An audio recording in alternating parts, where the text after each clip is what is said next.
To preface this review, which will be the review for Oppenheimer, I must say that Christopher Nolan is one of my absolute favorite film directors. Not even his weakest film, which is Tenet, is a terrible film. Tenet, which, like I said, is Christopher Nolan's weakest film, is still much, much better of a film than most other films out there. My absolute favorite Christopher Nolan film, though, is Memento, because that was before he got all of the stardom money to be able to shoot in IMAX and make all these big action sequences. Memento focused on a story-driven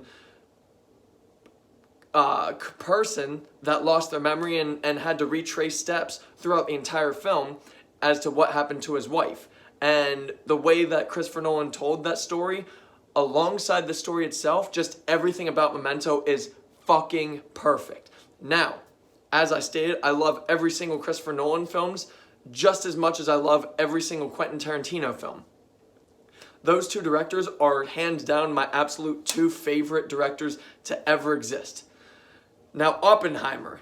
Is this film worth it, especially in IMAX? Wait and see. Here's my review. The story of Oppenheimer literally revolves around the personal, professional, and political life of Robert Oppenheimer, who led a team of scientists to create the very first atomic bomb.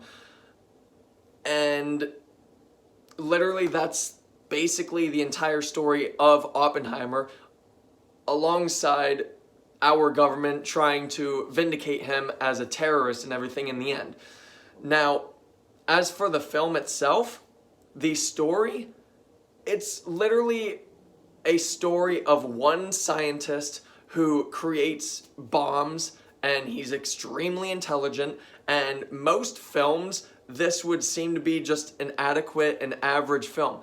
But because this was written and directed in the hands entirely of Christopher Nolan, he found a way to actually shift the momentum between adequate and average all the way to, damn, this scientist story is actually fucking riveting. I'm through this entire 2 hour and 55 minute runtime, and I'm completely engaged and completely entertained. And that is mainly due to the storytelling structure that Christopher Nolan gave this film in treatment for filmmaking. The storytelling structure is actually a kind of a lot like Memento, in the sense of flipping back and forth between past and present and future and yada yada, between when he gathers a team of scientists, creates the atomic bomb, blows it up, after the war, how he feels about everything, and then the government putting him on trial as a terrorist, and then an epilogue pretty much. And all of that is in 2 hours and 55 minutes alongside romantic scenes and plotting. Now, this story, this film, Oppenheimer, has a huge cast of star-studded actors and actresses. Robert Downey Jr., Cillian Murphy, which Cillian Murphy has worked with Christopher Nolan many, many times. Cillian Murphy is an excellent actor. I have yet to watch Peaky Blinders, but every single film I've seen him in, he has been damn good in acting. His performance in everything has always been damn good, especially in Christopher Nolan's films. Christopher Nolan knows damn well how to direct Cillian Murphy, and I love that this was Cillian Murphy's very first individual main character film directed over Christopher Nolan.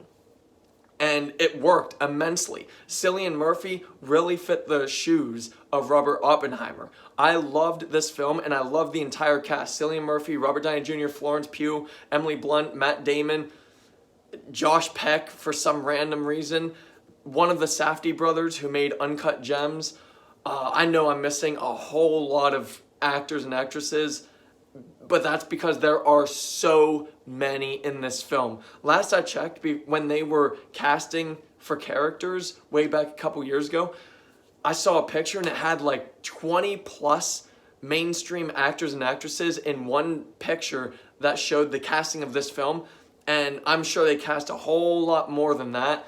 This film is blown up with big time actors and actresses, and every single one does their part that they are given. And I will get into that as well, because there is a little bit of a gripe I have with putting big star-studded cast actors into this film when there are so many of them. The problem I have with that is they put so many big-name celebrity actors in this film that some of them were cast into this and their role kind of felt redundant. Prime example, Josh Peck. His role in this film is literally one of the scientists in the corner of the room and in every single scientific scene. And then outside of that, he was the one that pushed the button to blow up the atomic bomb. Otherwise, his character made basically no impact whatsoever to this film's story. And honestly, I don't have a problem casting Josh Peck. I have a problem with they could have used that spot for some unknown person in the world to actually get their name out there that wants to be an actor or actress. That would have been so much better in this film. Not just randomly cast Josh Peck, who already has millions of dollars, to just sit there and push a button. They could have definitely hired some unknown new hire person to be an up-and-coming rising actor. That's really the only gripe I have with this film.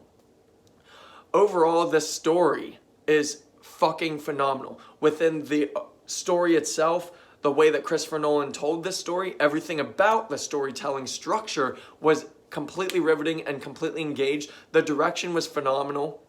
And yeah, overall, the story for me was extremely top-notch. They took an average scientist story and created it into some big blockbuster film with the hands of Christopher Nolan.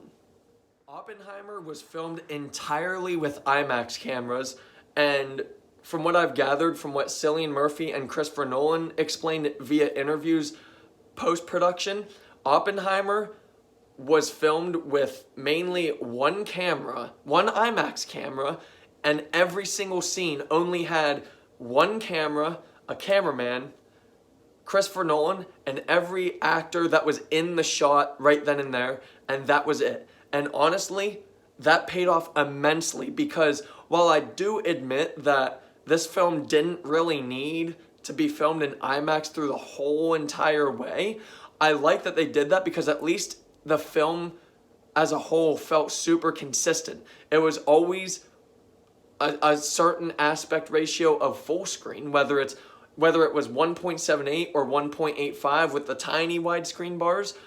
Otherwise though, everything shot for shot in this film completely filmed in IMAX cameras, and it works very well. I did love the IMAX experience. You get 2 hours and 55 minutes of full-on movie through nothing but IMAX lenses, and especially the moments where Christopher Nolan wanted it to stick out at you audio-wise, this film fucking delivers. Even though this was not RC Extreme in an RC theater, this was just IMAX, the audio really blew up at you. Honestly, RC Extreme's audio is significantly better than IMAX's. IMAX has better visuals than RC Extreme, so it's kind of a double-edged blade, but the IMAX experience for Oppenheimer was absolutely wonderful. I'm so glad that the audio stuck up and held up strongly with the visuals, because the visuals for this film was mainly shot for reaction shots throughout this entire film. There's a lot of story in this film, but a lot of the story revolves around storytelling of facial reaction shots. And I love that because every single time an IMAX camera was right in front of somebody's face, you could see every detail of their skin, their eyes, their eyelids, their hair follicles. Everything visually was stunning. The audio, the voices, and the performances, they stuck out very well. Everything was very well handled, but I will have to say that the audio really blows itself away for you in the explosive scenes. And it's not even just when the bombs go off. There are scenes where Cillian Murphy playing as Oppenheimer will be laying in his bed and it'll focus on his face and then go to some galactic scenery and you'll just hear it all. And it's very, very immersive. And personally, when the atomic bomb did go off, I had to hold my ears shut just for the sake of my hearing. And I'm going to warn you right now, you're going to prematurely do that, and it's going to be silent, because they really fitted in how realistic a bomb is that blows off in this film. Because when you're so far away from a bomb, when it explodes, you don't just automatically hear the sound. If you're like hundreds of miles away, or even in a different state, it takes between, I'd say, 10 to 20 minutes just for the sound of the explosion to hit you. And Christopher Nolan really, really captured that well with the IMAX experience. And I really appreciated that he used practical effects, I believe, like 98% throughout this entire film, if he even used any CGI. That's one thing I love about Christopher Nolan. He loves IMAX, and he also loves practical effects. I like CGI, and I like computer animated effects, but nowadays they are just so overblown and overdone. A prime example, Lord of the Rings, mostly practical effects. The Hobbit, CGI. Lord of the Rings looks significantly fucking better than The Hobbit. So overall, the IMAX experience for Oppenheimer is very well deserved, very well worth the extra money. I would definitely recommend to go see this in IMAX. It might sound a bit unbalanced because the talking scenes, and there are a lot of talking scenes. This is 2 hours and 55 minutes, and I'd say about at least 2 hours and 45 minutes of this are nonstop talking scenes. And then alongside that, there are explosive scenes, there are sex scenes, there are weird-ass sex scenes, which I found intriguing because I love weird shit interjected into a regular kind of story film. So overall, the IMAX experience is completely worth it. Double thumbs up. Oppenheimer, for me overall, in theaters to watch it day one, I would say hands down, you should. This is an excellent film. This is not Christopher Nolan's masterpiece. I think it's an absolute perfect film, but I still believe his masterpiece film was Memento. Honestly, the way that they crafted Oppenheimer in the sense of Memento's storytelling structure, I loved that because it does keep you fully engaged throughout the entire thing, alongside color aspect scenes and black and white scenes, and they're supposed to show which is the past, which is the current, which is the future, what's going on here, what's going on there, plus the IMAX immersion. Everything about it is completely top-notch, but it's still not my favorite Christopher Nolan film. But I would say this is a very close second. I would say that this film just a tiny bit beats The Dark Knight. The Dark Knight is almost a masterpiece. Oppenheimer is almost damn near a masterpiece, but Memento is an absolute masterpiece. But Oppenheimer overall for me is a very, very strong 10 out of 10 nevertheless. There are some flaws with it, which I mentioned as far as the casting. And it's really just a small minor gripe when it came to the casting. Everybody did their job. Even the casting people that I had a gripe with, they still did their job in the film. My gripe had nothing to do with the performances. Everything in this film was phenomenal. I just wish they did some different choices rather than what they did inside of making Oppenheimer with the casting. So overall, like I said, Oppenheimer is a 10 out of 10. Thank you.